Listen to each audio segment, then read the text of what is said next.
I think I would look pretty cool with that T-shirt Ben has on, right? Mighty Titan. That would be good. That would be good. So, you didn't like that, huh? Okay, well, too bad.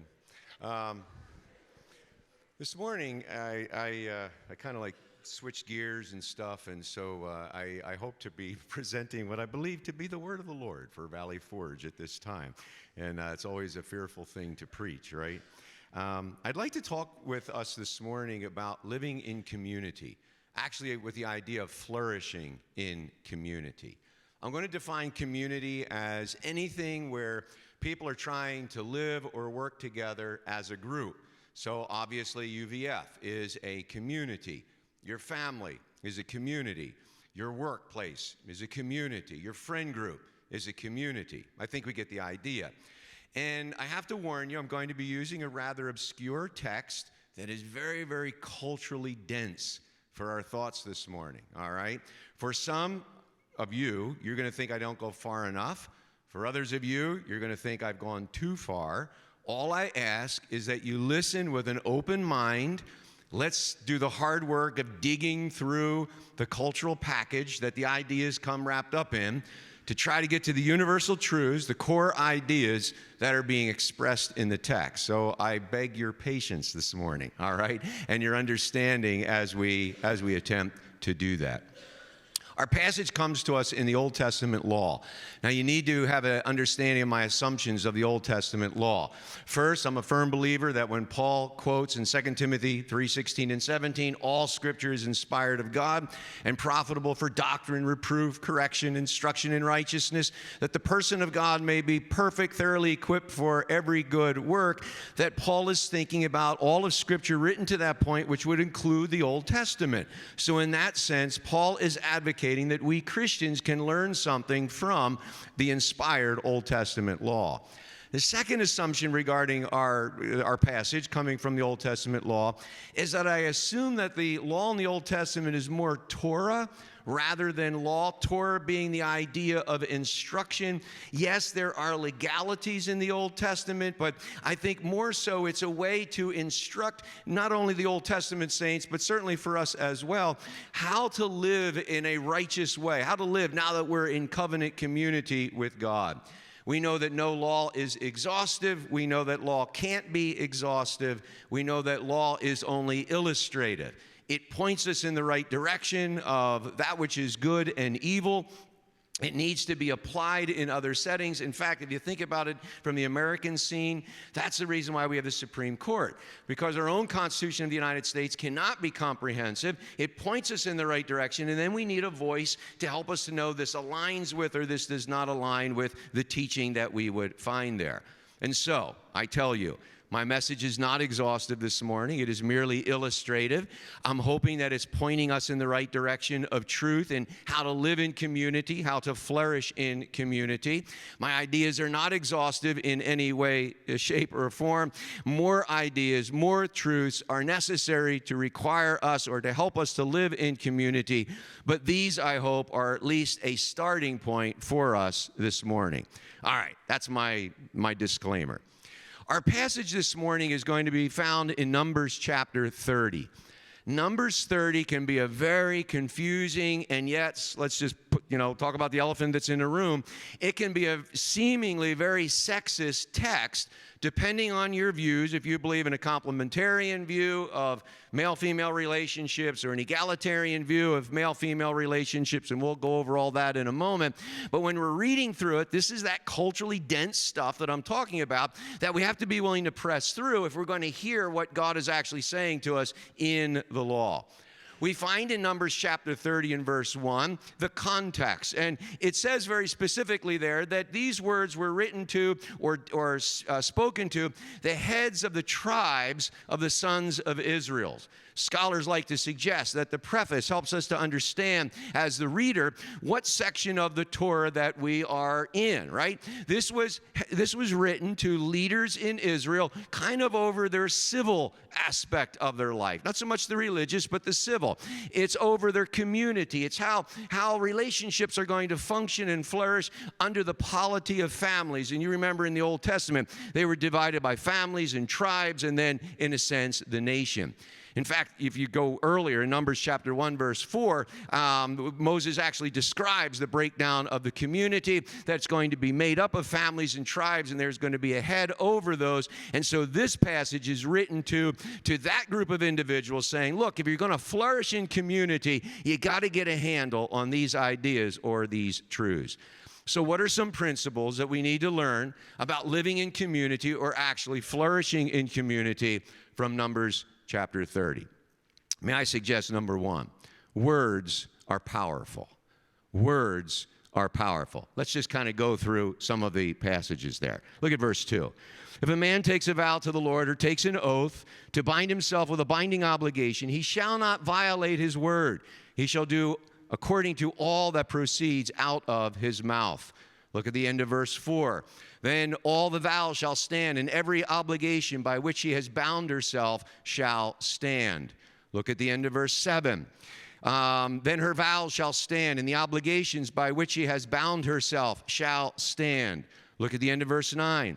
Everything by which she has bound herself shall stand against her. Look at the end of verse 11. And every obligation by which she bound herself shall stand. Over and over and over again in this text, we're introduced to vows and obligations.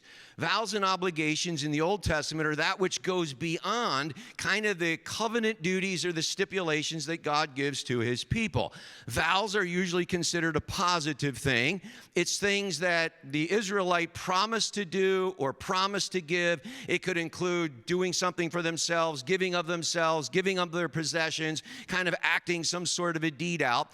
The oath is kind of the negative word. It's the thing that we promise not to do, or the things that we're going to kind of abstain from. Think about the Old Testament with the Nazarite vow, right? The Nazarite vow, we're filled with oaths in a sense. I won't cut my hair. I won't eat or drink anything of the vine. I won't touch the dead person. And all of these, and you have to get this, all of these go above and beyond what is actually required of God. They are freely entered into. And that, in a sense, is the point of the text. What would that look like for us? Well, you don't have to get married. But when you get married, you make marriage vows, you're obligating yourself. Things you will do and things you won't do. You don't have to take a job, but when you take a job, you're signing a contract. You're vowing you will or will not do certain things. In our case, we call them covenants, right? So whether it's a contract or a covenant, it's this idea of vows and obligations that we are involved with. When you came as a student, there was a handbook thing that you were supposed to sign off on, right? Vows and obligations, things we do or not do. If you are going to get a job in the real world, there's going to be policy manuals that you're going to be introduced to, that certain rules and obligations. You don't have to take the job, but if you take the job, these are the things that are expected and required. If you belong to a church or a nonprofit, it's things like constitution and bylaws. You get the idea. It goes beyond what is, required by God. They're freely entered into. They include both the things we say we will do or the things that we won't do. And what the scripture is referring to here is that these words are very, very powerful. Now, notice how it's described in verse 2. In fact, for the Herm students, it's called a pleonasm, all right? A pleonasm is a redundant addition of synonyms for emphasis. And so Moses writes, he shall not violate his word. He shall do according to all that proceeds out of his mouth. Both expressions are saying the same thing. One's positive, one's negative. And basically, it comes across, we've got to fulfill the obligations or the vows or the promises or the resolutions. In a sense, what this text is telling us is that it's advocating for simplicity of our speech because words matter. Words are powerful. Think about the writer of Ecclesiastes. In Ecclesiastes 5, 4-7, we get that passage about the sacrifice of fools, people who vow something before God and then don't pay on it. In fact, the writer says it's better not to vow than to vow and not pay. It's better not to enter into the obligation, but once you enter into the obligation, man, you better fulfill it because God's holding us accountable. How about Proverbs 12:18? There is one who speaks rashly like the thrusts of a sword, but the tongue of the wise brings healing. Or even Jesus in the Sermon on the Mount in Matthew 5, in a conversation, he says, hey guys, let your yes be yes and your no be no, and anything more is evil or of the evil one. In other words, the devil likes to play with speech.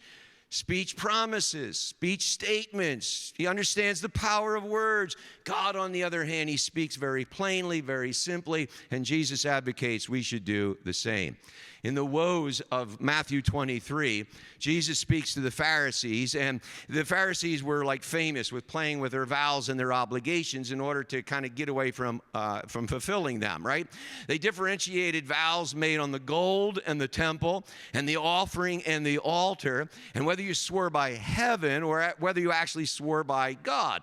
And they went through this whole scheme thinking that their vows were only binding if they actually could have control over the thing that they were swearing by. Thus, they could control the gold, but not the altar. So if they swore by the gold, somehow, but by the altar, oh no, that's something different. Or if I just said heaven and I didn't actually say God, then it carried a whole different level of connotation. Of course, Jesus sees through all of this. He cuts through all of this, and he simply says, hey, your yes is yes, your no is no, and anything more is from the evil one. Paul, Ephesians 4:29, let no unwholesome word proceed from your mouth, but only such a word as is good for edification according to the need of the moment, so that it will give grace to those who hear. Can I suggest, students, that we live in a world filled with words? Social media has exploded our ability to talk and to talk to large audiences in any given moment in time. We have power. We have coverage that is simply unprecedented and never experienced in prior generations. And I know you don't fully get it because you were raised in it. But let me tell you about the digital alien, not the digital native. The digital alien can tell you that previous generations never, ever, we had the power of the press, but man, if you weren't well-known and it wasn't published in a well-known newspaper or magazine, forget it, your voice wasn't heard. You guys, through your social media, through the power of the internet, through the power of the digital world, you have power in your words. It doesn't matter who you are, how seemingly insignificant, your words are powerful. They are far-reaching. They can go around the globe literally in nanoseconds. Words are powerful. I think the point of our text this morning is rather simple. Words are powerful, so use them wisely. Perhaps the greatest wisdom in using such power is to use it infrequently. Did you hear me? Is that too big of a word, infrequently? Not a lot. Like, not often. Like, stop it. Because your words are powerful. Use them wisely. Use them sparingly. Proverbs 10:19, where there are many words, transgression is unavoidable, but he who restrains his lips is wise. Words are powerful. Use them wisely if you want to flourish in community. Second principle. Words are powerful. Order is necessary. Words are powerful. Order is necessary. Now let's kind of do a what if. What happens if there's a disagreement with our words, right? So I'll use me as an example. What if I come up with a radical idea, I'm going to tithe 20%, not 10%, and I don't ask my wife if that's okay? Can my wife decide to go out and buy a car and not ask me? Can I go on a vegan diet and not consult my wife, though she's responsible for buying and cooking the food? Because you wouldn't want me buying and cooking the food. How do we live in community with the power of words when there's disagreement? Now, catch this. This is the culturally dense part of our text. It's a cultural perspective. It's based on a patriarchal society, so just chill out, hold on, it will be okay. All right, I promise it will be okay. All right, so this is what it looks like. Chapter 30, verse 2. If a man makes a vow to the Lord or takes an oath to bind himself, he shall not violate it. So a man can vow and it's binding. Verse 3. If a woman makes a vow to the Lord and binds herself by an obligation in her father's house in her youth, daughters can vow, and it's binding if dad agrees. Look at verse 6. However, if she should marry while under her vows, or the rash statement of her lips by which she has bound herself, and her husband, think husband-to-be, hears of it, because she's, in a sense, going to be engaged, so fiancés can vow, and it's binding if the other fiancé agrees to it. Look at verse 9. But the vow of a widow or of a divorced woman, everything by which she has bound herself shall stand against her. The widow or the divorcee has no male head, if you will, and therefore whatever she vows, it's going to come to pass because she is acting alone. Look at verse 10. However, if she vowed in her husband's house or bound herself by an oath with an oath, and her husband heard of it, so if you have a wife who vows and the husband agrees, then in fact it is binding. Remember what I said, law is instructive, it's not exhaustive. Notice what's not mentioned here. There's no mention of young boys. So what are they supposed to do? The law is giving us a paradigm. It's pointing us in the right direction, but it's not answering all of our questions. It's simply setting a stage for us to think through these issues. How do we live in community and flourish? And the point seems to be here that order is necessary for harmony in relationships. And the order needs to be agreed upon prior to conflict. Order is necessary, it needs to be agreed upon, and it needs to be agreed upon prior to conflict. Now, yes, in biblical times, it was male headship. It was a patriarchal society. The man could act alone, even for the family. The women, whether it's going to be a daughter or a fiancé or a wife, they needed to act in harmony with their husband because it's a patriarchal society. And unless there was a widow or divorcee who did not have that male authority, she could act alone. Now, listen. Woo! I'm waving the white flag. I'm not suggesting that male headship is the universal. I'm only suggesting that order and harmony are the universal. Some will think I don't go far enough. Some will think I've gone too far. But listen to me. I'm not arguing male headship. I'm arguing that order and harmony are the universal. Now, let's follow it through. What does a polity structure look like for a family? Well, there are those who lean into a complementary form of view. This holds that male headship still exists. It's still the universal. The male is the head of the home. The male has the veto power. For those of you who want your husband to be, the head of the home or the priest of the home, you're leaning into a complementarian view, whether you know it or not. And that's going to automatically give you how harmony is going to be maintained because it's, in fact, going to fit Numbers 30. Well, what about an egalitarian viewpoint? An egalitarian viewpoint holds that husbands and wives are fully equal. They have equal power. They have equal say. There's no problem there. And I would suggest great theory, wonderful theory, until there's conflict. And then in conflict, all of a sudden, because I have a 50-50 vote, how do I solve the dilemma? Now, there's ways to do a good egalitarian marriage. What are some of the ways? Well, you can take the democratic approach, but wait a minute, Dippold, one man, one woman, 50-50, we're split. Yeah, invite the kids in. So now, make sure you have an odd number, though, right? Don't get like 2 kids, because now we're still split. 2 to 2, right? You always have to have an odd number for the majority thing to work. But you can go a democratic approach, or you can go the specialization approach. What's that? Well, man, you're really good with money, so you take the lead there. I'm really good with mechanical things. I'll take the lead here. You're just awesome with food. You take the lead there. I'm really awesome with raising the kids, so I'll take. So we can agree before there's conflict that in this area, you get the voice of authority. In that area, you get the voice of authority. What's the point? You are setting up the order that's necessary so that the community can flourish, whatever that looks like. Or maybe for an egalitarian, it's going to be an outside voice of authority. Hey, if we cannot agree, we're going to seek outside help. We'll go to a counselor. We'll go to a spiritual mentor. We'll go to a great counselor, whatever it's going to be. The point is you need a way to break a tie. Now, this isn't just true in families. It's true in the church. A church needs to agree to its polity before it gets going, right? And I find it interesting that in the New Testament, if you talk to someone who is a congregational form of church government, an Episcopalian form of church government, or a Presbyterian form of church government, all three will tell you it's in the New Testament. And I would argue they're all three in the New Testament. Yeah, because I don't think God is like set on one certain polity. He just wants you to agree to the polity before you get started so that when there's conflict, we know, the elders rule, the congregation has the vote. We appeal to the episcopate, right? To those who are over us, so that in times of conflict, we know how to settle the issue. Think about it in terms of our state. There needs to be an agreed polity for harmony and order. It can be democratic, it can be republic, it can be a communist state, a socialist state, a dictator state, a monarchy state, an allegory, an oligarchy state. It just needs to be stated and agreed upon. Now catch this, what's martial law? Martial law is when the agreed upon system begins to break down, and in a sense we have another agreed upon law that takes over. It's forced, it's militaristic, right? It's the police state, if you will. Why?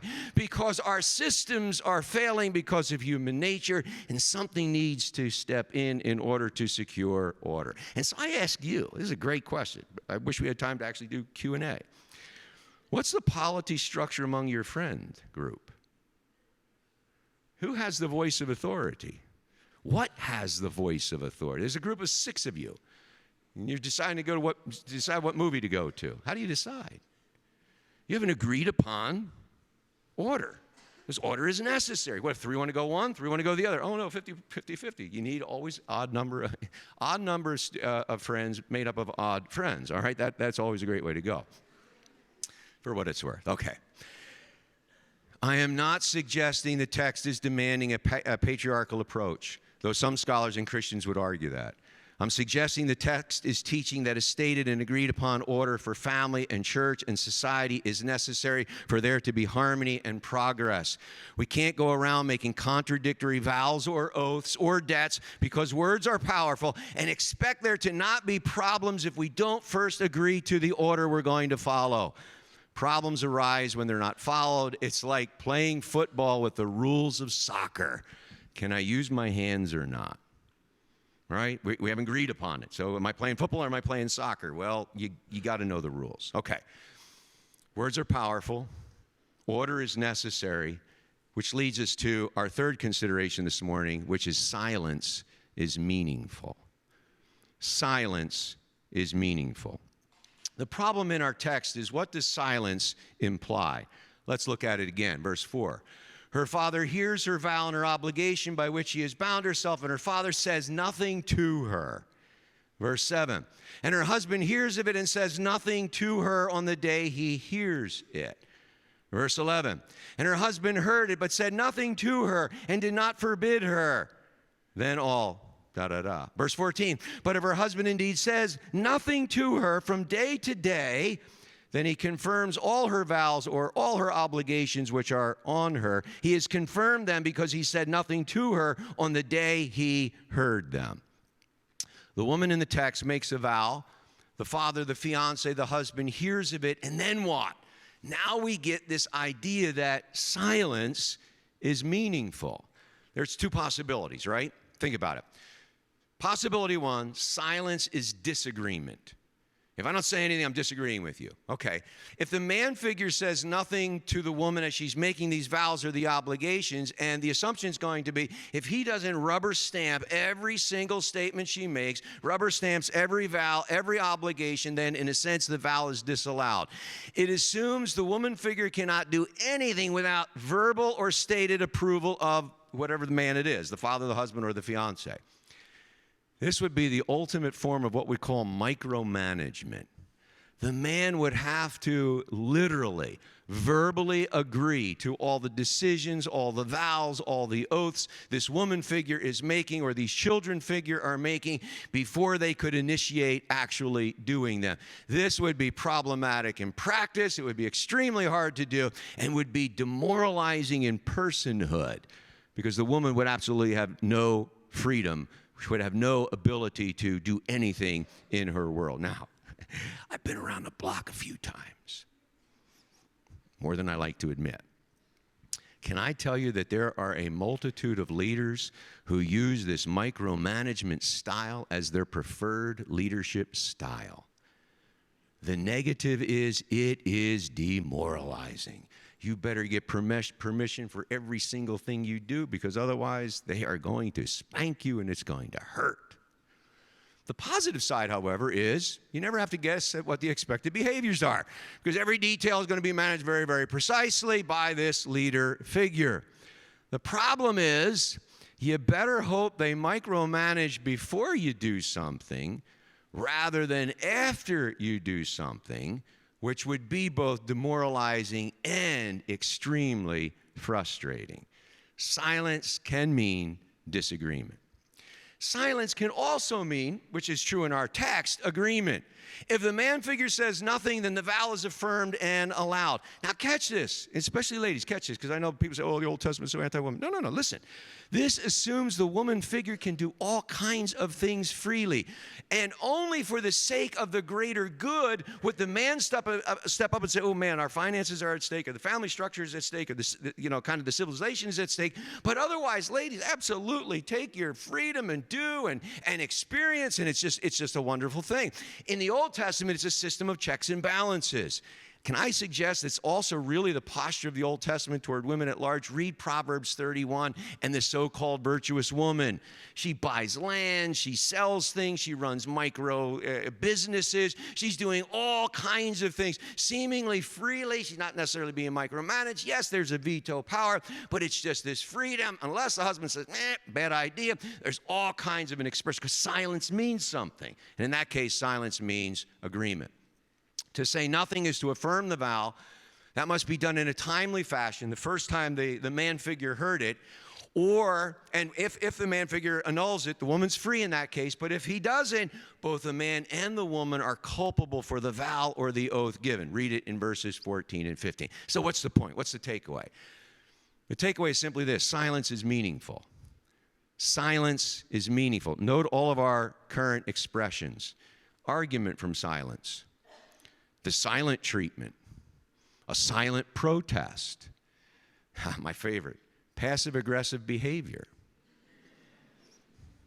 Silence is meaningful. Oh, you must know that as well, right? The list goes on and on to prove that silence is in fact meaningful. The problem is, what does the silence mean in any given situation?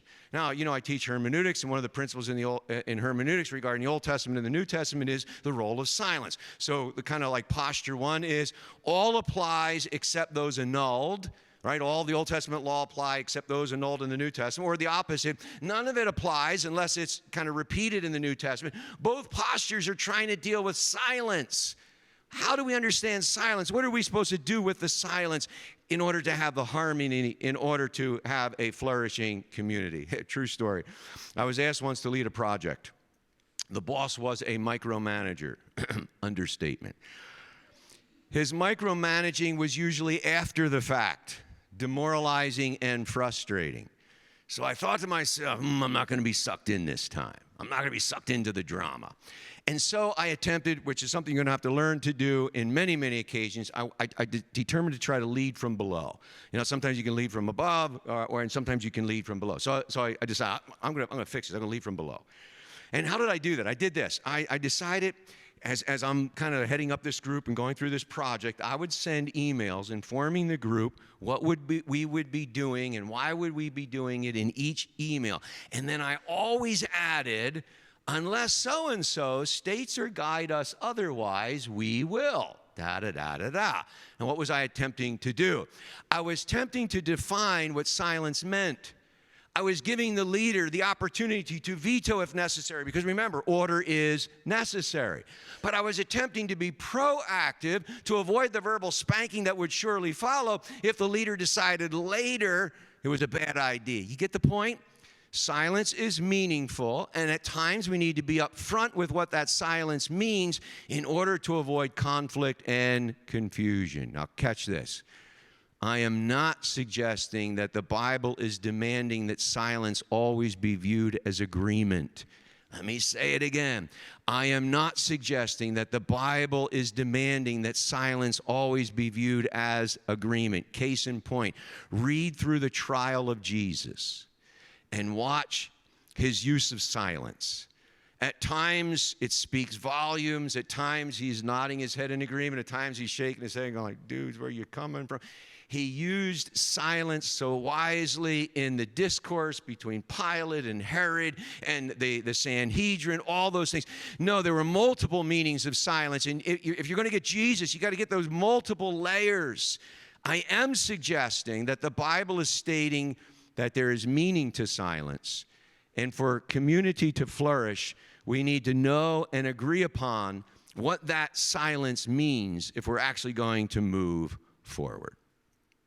So, we live, and we will live, and work in community the rest of our lives. UVF, family, friends, work, church, hobbies, the list goes on and on and on. And the question is, how do we live in community and actually flourish in it? And I know there's lots of answers. We didn't even begin to scratch the surface. There's lots of answers. But our passage gives us at least three. Words are powerful. Words are powerful. We have to learn to use our words carefully and wisely. We have to do what we say and say what we do. We have to let our yes be yes and our no be no, because as Jesus said, anything more than that is evil. Order is necessary. Harmony is not possible where order does not exist. Can you imagine our worship team trying to harmonize without first agreeing to the song they were going to sing and to the key that they were going to play in? Discord, mayhem. Is it a cacophony? Is that word? A sound like, sit down. Hook, right? You guys familiar with the Gong Show? It's okay, I'm old. Just get them off. Why? Because there's no harmony. You didn't agree to the song. You didn't agree to the key, so nothing is going to go right. Now, catch this. I am not suggesting that there is one order that fits all families, societies, or churches. I'm simply suggesting that order is essential, and the sooner we agree to the order and the more we stick to the order, the more we can experience harmony and flourish as a community. Words are powerful. Order is necessary. Silence is meaningful. Use caution with silence. Don't assume.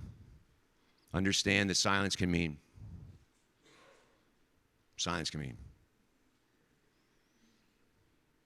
It can be a silent protest. It can be selective listening, what men are so often accused of. We do it well. What? What? Did you say something? Silence. I didn't hear anything. When you get old and you're a little hard of hearing and you're a male, it's your perfect environment. What? Are you really? Oh, really? No. And of course, all that is passive-aggressive power. Passive-aggressive. As the songwriter once said, and I know you're too young for it, learn to listen to the sounds of silence. The sounds of silence. What's the good news? God, who gave us these instructions, stands ready to help us to learn to live in community and actually flourish, because he never asks us to go it alone. Can I suggest that over your course of time here at the Forge, you try to wrestle with these ideas? Do it with your friend group. Do it, in classes with your professors, with the administration. Learn how to flourish in community here so that when you go out there, whatever the out there is, it's a public school, it's a counseling agency, it's a criminal justice system, it's in a social work office, it's in a business community, it's in a church or a parachurch, you already have the concepts down. Words are powerful. Order is necessary. Silence is meaningful. Jesus, thank you. You've never asked us to go it alone, and even now you don't ask us to go it alone. I pray for every one of us, for administration, for faculty, for staff, for students, all the way to the subsidiary services, Sodexo, and our securities, individuals, and our housekeeping and maintenance, Lord, let the community of Valley Forge flourish. Let us experience such deep love and commitment and this koinonia stuff that we talk about in such a rich and deep way by learning these simple lessons. Teach us, lead us, guide us, and empower us. We ask all this in the name of Jesus, and God's people said, amen and amen. God bless you as you go.